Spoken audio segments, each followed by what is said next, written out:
It's true that the religion of Islam is not an easy religion to follow. Let's not pretend it's not easy. But then, if something is good, it's useful for you. Even if it's not easy, you have to do it because we all want something which is good for ourselves, isn't it?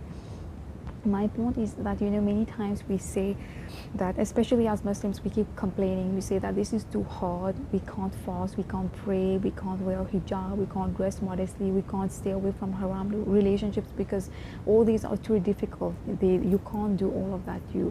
Maybe you're right on one hand, but then, if I am not wrong, if I may say so, there will be a time in your life where automatically you won't have to fight hard to do something as if someone is forcing you to do it when you're not convinced about it.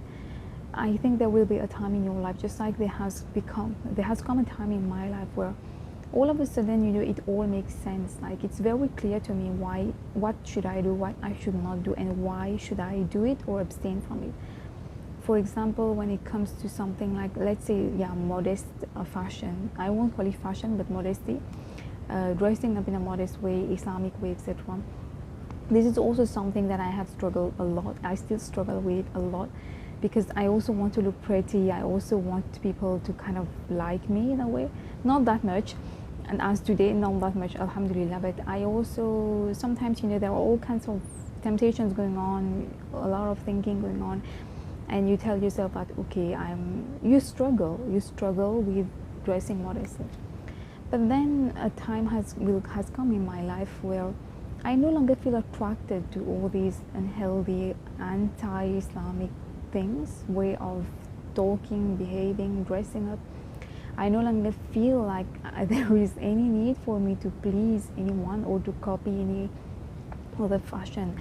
I don't feel attracted. I don't feel even appealed to the idea of wearing tight or revealing clothes to go out, or even to impress someone with my hairstyle. I feel like, it's just between me and Allah subhanahu wa ta'ala. I don't live, how beautiful is that? We don't live to please people. Don't think that these outside people are going to care for you more than they care about themselves, or that Allah cares for you. So it's actually quite simple. You have to do the work, but when you start to do the work, I think the puzzle pieces will fit together. And again, I tell you, it's not going to be easy. Don't expect it to be easy. Life is a test.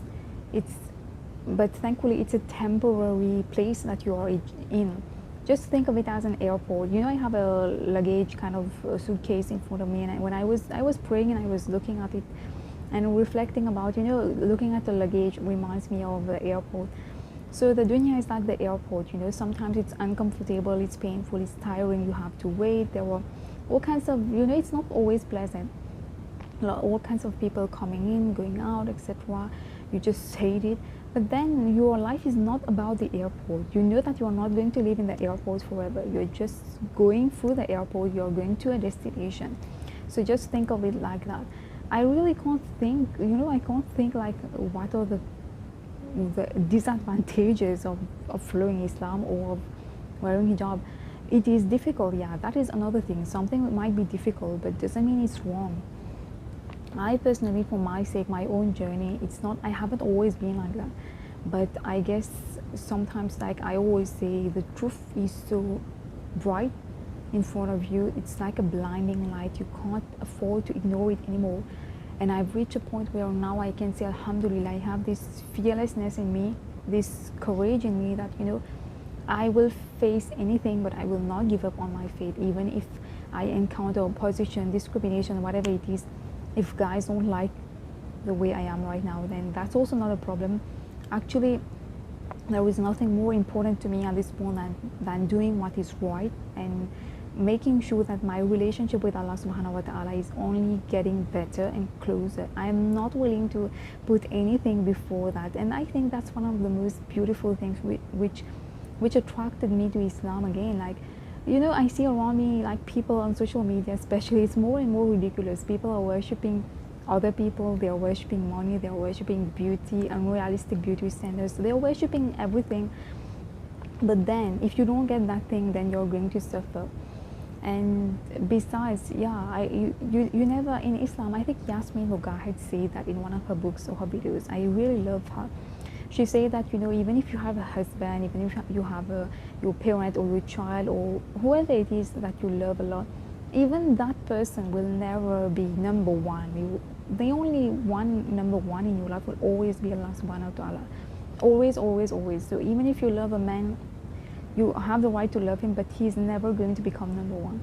In other words, the conclusion is that no matter what cyclones or storms happen in your life, or whatever tragedy or loss or trauma happens, the number one factor is going to always be there. The foundation, the most important, is always there, Allah subhanahu wa ta'ala. So in that case, nothing is really a loss, you know. How amazing is that? So I'm telling you that Islam is so full of amazing things. Just keep on digging and you will see that it's never, the treasures are so many that you will never be